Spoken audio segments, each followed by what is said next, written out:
dejar una inestabilidad lateral y seguramente vas a lesionar el nervio también. Y la parte distal del peroné, la zona del tobillo, los últimos 5 centímetros, hay que respetarlos también, porque ahí está la sindesmosis tibioperonea distal.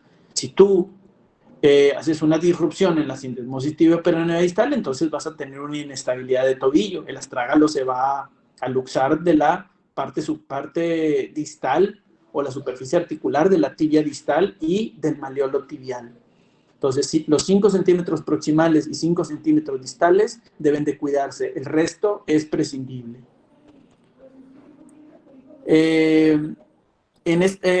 Ahí tiene áreas extensas, regresemos a esa, que están desprovistas de inserciones musculares. Al estar desprovistas de vascularidad, o sea, sin músculo y sin vascularidad, son zonas problema, las cuales es difícil lograr la consolidación. A diferencia de la parte proximal, donde consolida muy rápido, la parte distal, el tercio distal, las fracturas localizadas en esa zona, son difíciles de consolidar y son asiento de muchas no uniones o pseudoartrosis. Entonces, son zonas que se les llama pues, caprichosas de la tibia, donde se batalla para que consolide y prácticamente te tiene que quedar bien a la primera, porque si no pega la primera, ay Dios, en el pinche pedo en el que te metes para lograr la consolidación. Los operas 2, 3, 4 veces hasta que logras la consolidación en la zona problema.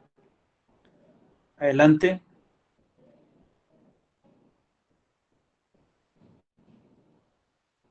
Los trazos de fractura en el tercio medio con frecuencia comprometen a la principal arteria nutricia, lo que agrava aún más el déficit vascular. Aún así, son lesiones más fáciles de tratar. Las lesiones ocurridas en el tercio distal son las que más porcentaje tienen de pseudoartrosis. Las lesiones con un trazo transverso en el tercio medio son las ideales para un enclavado centromedular porque puedes poner al paciente a apoyar de inmediato. Bien, vemos en esa imagen que también hay una fractura del peroné. ¿Esa fractura se deberá fijar o se deberá dejar así como está?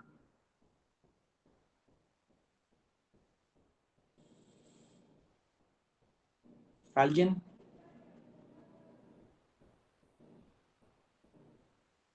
¿Cuál fue la pregunta, doctor? La imagen que están viendo, la radiografía, tiene una fractura en tibia y tiene una fractura en peroné. ¿El peroné se debe de fijar? ¿Consideran que se debe de fijar o no se debe de fijar también? Sí. ¿Sí? ¿Por qué? Pues porque a lo mejor... ¿Cómo? Pues al menos... Pues dices, a ver. Sí, hacer una reducción y también fijarlo, porque si nada más arreglamos la tibia puede ser que choque con el hueso que está desplazado. Puede dañar otras estructuras. Bien, ok. ¿Alguien más? Pero no puede ser que sí? que al resolver la fractura el otro pedazo de que tome su lugar correspondiente. O sea, al hacer el acomodo. Ajá. O la ¿Consideran quitamos. que sí? Bien. Pues no se fija el peroné. ¿Ok? Nunca se va a fijar el peroné en esa zona. ¿Cuáles son las zonas importantes del peroné? Se las acabo de decir. 5 Extremos. Exactamente. ¿Y esa fractura está en el extremo? No. Entonces no se va a fijar. Corres más riesgo fijándola ahí y lesionar el ciático poplito externo que dejándolo así.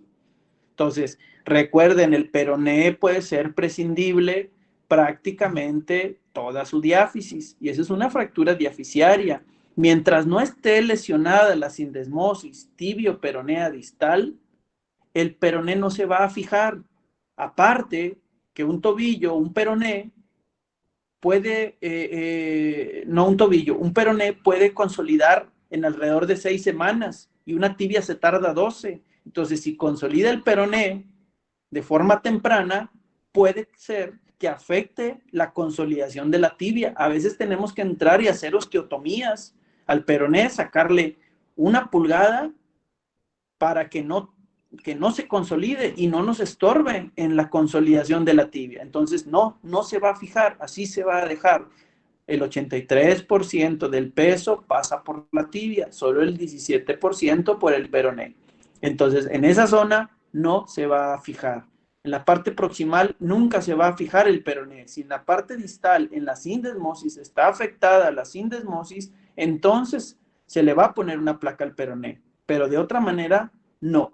Se le pone el clavo de tibia y ojalá que el peroné no consolide antes que la tibia vaya por buen curso, porque si no tienes que volver a entrar, fracturarle el peroné o hacer una osteotomía, sería lo correcto, resecar un fragmento para que no vuelva a tener contacto. ¿Ok? Sí, doctor. Adelante. Doctor, Mande.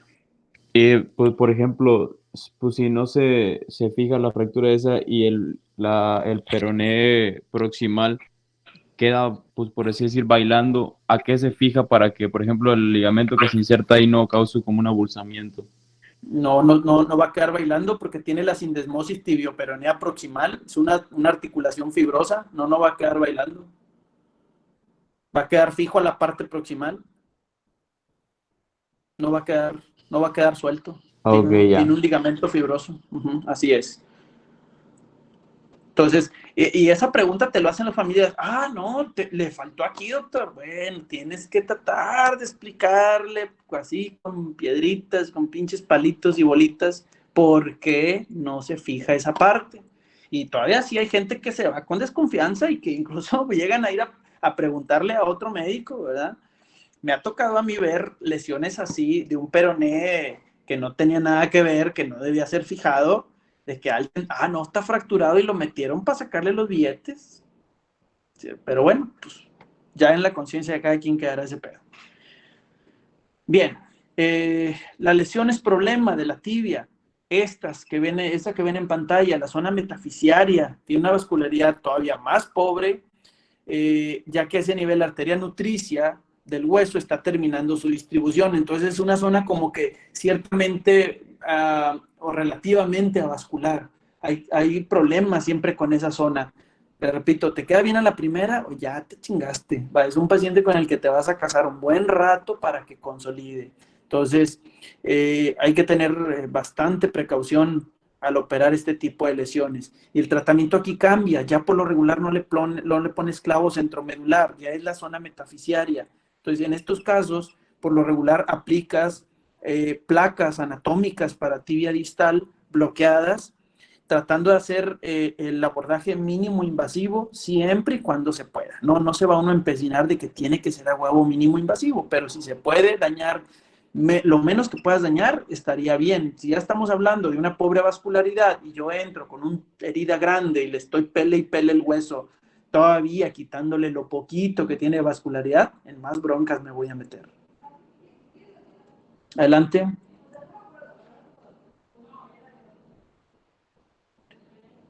Esta parte está recubierta en su cara anterointerna solo por piel, por lo que los trazos de fractura oblicuos helicoidales con frecuencia desgarran esta cobertura cutánea y pueden exponerse muy, muy fácilmente.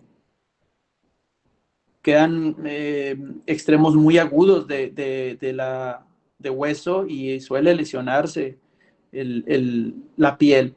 Observemos en la radiografía inferior derecha, en la toma AP, que es la del lado izquierdo de esa radiografía, vemos que el peroné está lesionado arriba de la sindesmosis, sí, pero aquí no aplica lo que es para fracturas de tobillo. No estamos hablando de fracturas de tobillo, ¿ok? Estamos hablando de una fractura de tibia, sí del peroné, pero la tibia es la que más importa ahí. Entonces, observemos abajo cómo la sindesmosis tibio-peronea distal y el tobillo no están afectados. Entonces, ese peroné así se va a quedar, no le muevas, ¿ok? Lo que hay que fijar es la tibia y se acabó. Adelante. La acción muscular es muy importante y provoca que la reducción de las fracturas de trazos inestables sean bastante difíciles de reducir. Por ejemplo, esos trazos oblicuos largos son bien complicados porque todas las inserciones, todos los músculos que se originan en la parte proximal de la pierna y que van hasta el pie, te hacen que la pierna se acorte y que los fragmentos se cabalguen muchísimo. Entonces, si tú no haces una correcta reducción, primero, el implante no te va a quedar como debe de ser. Segundo, te va a quedar una extremidad más corta, por lo cual hay que tener mucho cuidado con ese tipo de lesiones para que queden al 100% prácticamente. No te puede quedar acortado, si no va a haber una afectación en la marcha del paciente. Observemos cómo la fractura, en el caso que viene ahí en el ejemplo, fue tratada con un clavo centromedular. Pues sí, porque a lo mejor es una lesión un poquito más arriba y fue tratada con un clavo centromedular, pero observemos cómo hay un pequeño acortamiento. Entonces, está ahí en ver qué se decide para el paciente, qué es lo mejor de acuerdo al tipo de lesión y la localización específica para decidir si le pones un clavo o si le pones una placa. Y observen cómo el peroné no fue tratado en lo más mínimo. El peroné ahí está, incluso están cabalgados los fragmentos, no pasa nada, no hay ningún problema. La unión o la sindesmosis tibio-peronea proximal allá en la rodilla y la tibio-peronea distal en el tobillo están perfectamente bien. Entonces no hay ningún problema que el peroné se quede ahí y ojalá que no estorbe a la consolidación. Adelante. Ok, ya está ahí. Ya eso le seguimos el miércoles. ¿Dudas? ¿Preguntas?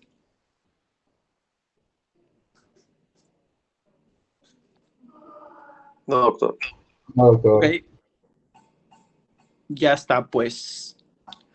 Nos vemos el miércoles. Doctor, yo sí tengo una pregunta. A ver, échala. Entonces, la fractura del tercio proximal del peroné, ¿sí se asocia mucho a la ruptura de la sindesmosis o no es tan común? No, no es común, nada común. Nada Ok. común. Sí, porque fíjate cómo en la parte proximal, en la sindesmosis tibio-peronea proximal, estamos hablando de la rodilla, el peroné no está haciendo prácticamente ninguna función ahí sobre la estabilidad de la rodilla, más que lo único es que tiene el ligamento colateral lateral, pero prácticamente no está haciendo otra cosa, a diferencia de la parte distal, donde el peroné sí forma parte de la pinza que se forma para sujetar, digamos, el astrágalo. Allá arriba, pues realmente no tiene gran función. Tiene el ligamento colateral lateral insertado en su cabeza y tiene el nervio ciático popliteo externo ahí, pero no está como en la parte distal, que ahí sí está formando una pinza. Entonces, las lesiones ahí arriba, a nivel de la sindesmosis, prácticamente no hay. Ok, gracias. Doctor, a mí me quedó una duda porque medio se me trabó. Entonces, A cuando hay la fractura de peroné, que dijo que no la fijáramos, pero sí le quitábamos un pedazo, ¿verdad? O sea, bueno, si no consolida la tibia, es que el peroné ya te ganó. El peroné Sí. ya ganó, ya consolidó y no deja que los fragmentos de la tibia estén en contacto. Te quedó una brecha entre los fragmentos de la tibia y el peroné ya se pegó. ¿Cómo va a bajar? ¿Cómo van a tener contacto? No va a haber, pues tienes que sacarle un pedazo al peroné, una pulgada, le quitas de su diáfisis donde no haga daño, y ya pegan los fragmentos de fractura de la tibia, entonces, ¿ok? No le vamos a quitar ni en el extremo proximal ni en el extremo distal, le sacamos un pedazo de diáfisis.